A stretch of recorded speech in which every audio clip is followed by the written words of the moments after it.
Oke, bismillahirrahmanirrahim. Assalamualaikum warahmatullahi wabarakatuh. Hari ini kita akan lanjutkan materi kita tentang koloid, materi ketiga yaitu tentang sifat-sifat koloid.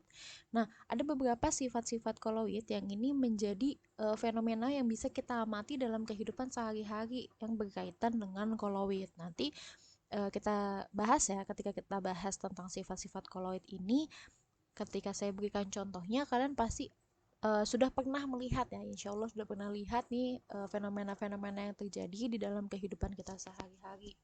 Ya, ada 5 sifat koloid. Yang pertama adalah efek Tyndall, lalu yang kedua gerak Brown, yang ketiga adsorpsi, dan yang keempat adalah koagulasi. Oke, bukan 5, ternyata ada 4 ya. Kita mulai dari yang pertama, yaitu efek Tyndall. Nah, ini efek Tyndall biasanya sering digunakan untuk praktikum ya. Ketika praktikum-praktikum koloid biasanya kita gunakan efek Tyndall ya untuk menguji mana nih bedanya larutan, koloid, dan suspensi. Nah, efek Tyndall sendiri adalah efek penghamburan cahaya oleh partikel koloid. Jadi ketika suatu cahaya ya dilarutkan ke dalam koloid, ini akan terhambur cahayanya ya ke partikel-partikel koloid ya. Kemarin kan kita sudah bahas tentang jenis-jenis koloid tuh. Nah, jenis-jenis koloid itu ada macam-macam, nggak hanya yang berbentuk gel saja, nggak hanya yang berbentuk seperti larutan saja mirip ya, jadi cair saja, enggak, tapi ada juga yang seperti misalnya debu atau asap. Nah, itu juga akan memberikan efek Tyndall ketika dilewatkan dengan cahaya gitu ya. Ini bedanya nih kalau kalian mau lihat di sini bedanya ya, untuk koloid ketika dilewatkan oleh cahaya itu dia terhambur, jadinya nggak fokus si cahayanya. Tapi kalau larutan itu ketika dilewatkan cahaya, semua cahayanya diteruskan. Jadi kalau kita uji ya biasanya nanti akan terlihat nih. Jadi sinarnya itu ketika di misalnya ke tembok nih, ke arah tembok putih itu nanti dia di tembok kelihatan, oh ini cahayanya nih, ada bentuknya gitu, ada lampunya. Tapi kalau di koloid itu udah nggak fokus lagi cahayanya, sudah terhambur oleh partikel-partikel koloidnya. Kalau suspensi nih di sini langsung kelihatan, oh ternyata ada partikel-partikel lain nih di dalam si suspensi ini. Kayak misalnya kalian lewatkan cahaya ke kopi ya. Nah, ini tapi tetap harus syaratnya adalah wadahnya ini harus yang tidak berwarna supaya cahayanya bisa masuk gitu. Kalau yang wadahnya misalnya kalian gunakan gelas keramik aja yang warnanya putih, nah itu udah nggak bisa gitu, pasti nggak akan ada yang masuk meskipun untuk larutan karena cahayanya benar-benar tidak masuk gitu. Kalau misalnya kalian gunakan gelas yang bening, semua gelas bening, nah itu bisa, baru bisa kelihatan. Oke, nah ini contohnya, contoh-contoh efek Tyndall dalam kehidupan sehari-hari ya yang sering kita lihat. Yang pertama adalah sorot lampu mobil pada malam berkabut. Jadi kalau kalian jalan nih naik mobil di tempat yang berkabut, misalnya kalian ke daerah yang puncak ya, kayak seperti puncak lalu berkabut, itu cahayanya terhambur. Jadi kalian nggak bisa ngeliat di depan tuh ada apa. Nah, itu adalah contoh dari efek Tyndall ya ketika lampu mobil disorot dinyalakan lalu itu dalam keadaan malam yang berkabut, ada kabut. Nah, kabut itu kan juga termasuk salah satu koloid gitu ya. Nanti jenisnya apa silakan kalian cek di video sebelumnya, kita sudah bahas jenis-jenis koloid. Lalu ada lagi nih, misalnya kalau kalian nonton di bioskop. Nah, ini sering kalian lihat. Kalau misalnya kalian nonton di bioskop, kalian lihat ke bagian arah sumber proyektornya, itu suka ada debu-debu yang terbang, kelihatan terbang. Nah, itu juga merupakan salah satu contoh dari efek Tyndall, yaitu sorot lampu proyektor dalam gedung bioskop yang berdebu. Tuh. Atau bisa juga nih, misalnya ketika kalian lagi duduk di bawah pohon, terus dari celah-celah pohonnya itu, celah-celah daunnya itu ada berkas yang masuk nih, ada sinar yang masuk, terus kelihatan kayak ada debu-debu juga, sama efeknya seperti di bioskop. Nah, itu juga merupakan efek Tyndall. Tuh, sebenarnya banyak nih ya. Nggak hanya di dalam bioskop gitu, di rumah pun bisa. Misalnya ketika kalian lagi tiduran nih di ruang tamu, terus ada celah masuk sinar matahari, itu biasanya suka ada kayak debu-debu terbang. Nah, itu juga merupakan efek Tyndall. Tuh, jadi banyak ya sebenarnya efek tindal yang kita lihat dalam kehidupan kita sehari-hari. Oke, setelah efek tindal, kita akan membahas tentang gerak Brown. Nah, gerak Brown ini gerakan partikel koloid dengan lintasan lurus dan arah yang acak. Jadi dia lintasannya lurus tapi arahnya acak, nggak jelas nih arahnya karena adanya tumbukan antar partikel koloid di dalamnya. Tuh, nah ini seperti ini. Ini sifat yang dia mikroskopik ya, tidak bisa kita lihat langsung gitu, tapi memang selama terjadi dapat di dalam koloidnya itu terjadi terus-menerus gerak Brown ini. Oke, selanjutnya adalah adsorpsi. Nah, ini kalau kalian tahu adsorpsi ya beda dengan absorpsi ya. Kalau penyerapan itu absorpsi, tapi kalau adsorpsi ini hanya menempel. Ya, jadi menempel aja di permukaan. Kalau absorpsi itu terserap, kalau adsorpsi dia hanya nempel. Ya, jadi adsorpsi sendiri ini adalah peristiwa penyerapan muatan. Ya, ini sebenarnya nggak betul-betul menyerap ya. Di sini kita note saja ya. Ini tidak betul-betul menyerap, tapi lebih ke menempel. Nah, dia ada muatan yang nempel di permukaan partikel koloid nih. Adsorpsi sendiri menyebabkan partikel koloid bermuatan listrik. Nah, ini kan ada contohnya ya. Ini sol Fe2O3, ya ini koloid. Jadi ada nempel Fe lain, tapi Fe-nya dalam bentuk ion Fe3+. Nah, karena dia nempel ini menyebabkan partikel koloidnya bermuatan listrik. Tuh, nah koloid Fe2O3X2O mengadsorpsi ion Fe3+. Nah, contohnya dalam kehidupan sehari-hari, adsorpsi ini kita gunakan dalam pemutihan gula tebu.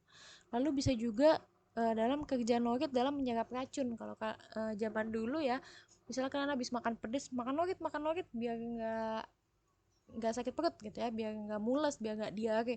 Nah, itu norit itu kerjanya adalah menempel. Jadi yang tadi pengotor-pengotor yang bikin kalian sakit perut itu akan nempel di noritnya gitu, racun-racunnya. Nah, lalu yang ketiga adalah penyerapan keringat oleh deodoran. Nah, ini kalian kan pasti pakai ya sehari-hari, kita pakai deodoran supaya nggak bau keringat gitu. Kenapa? Karena si keringatnya itu nempel di deodorannya. Oke, ini absorpsi. Lalu yang terakhir ya, oh sorry, ini belum selesai, kita lanjutkan absorpsi ya. Jika koloid diletakkan dalam medan listrik, maka partikelnya akan bergerak ke arah muatan listrik yang berlawanan dengan muatan koloid tersebut. Oke, ini mirip-mirip dengan tadi, tapi ini adalah elektroforesis. Ya, contohnya adalah pengendap kotrel dan identifikasi DNA. Pengendap kotrel ini biasanya nih bentuknya seperti ini, kita tahu ini adanya di industri. Jadi kalau kalian lewat di kawasan industri, ada pabrik-pabrik yang ada menara tinggi, terus dia bisa ngeluarin asap. Nah, itu adalah pengendap kotrel.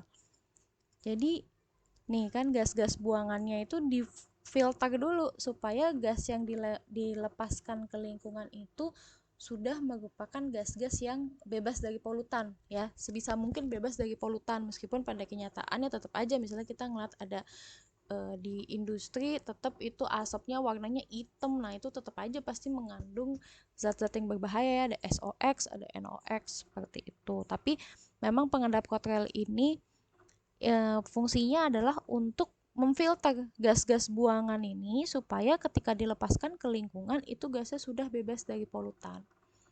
Nah, ini adalah salah satu aplikasi dari elektroforesis. Ya. Nih kan kalau diletakkan dalam medan listrik. Jadi yang digunakan di sini adalah medan listrik. Tuh, jadi pemisahannya menggunakan medan listrik. Ya.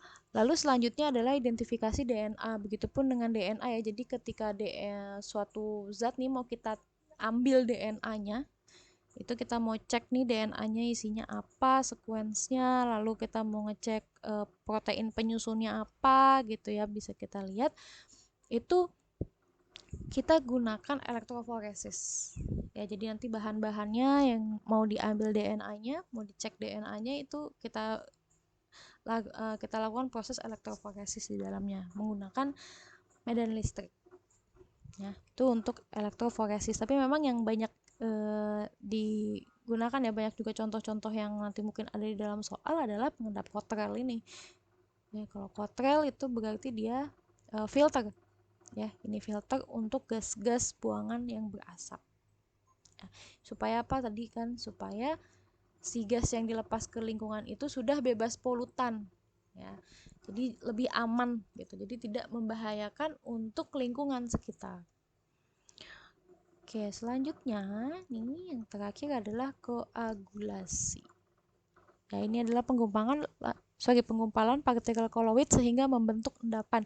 Jadi koagulasi bisa juga disebut dengan penggumpalan atau pengendapan. Tuh. Ciri-cirinya apa? Berarti terbentuk seperti endapan, gitu ya. Nah, penyebab koagulasi adalah pencampuran koloid yang berbeda muatan. Ya, jadi udah ketemu nih koloid berbeda muatan, ini akan membentuk endapan.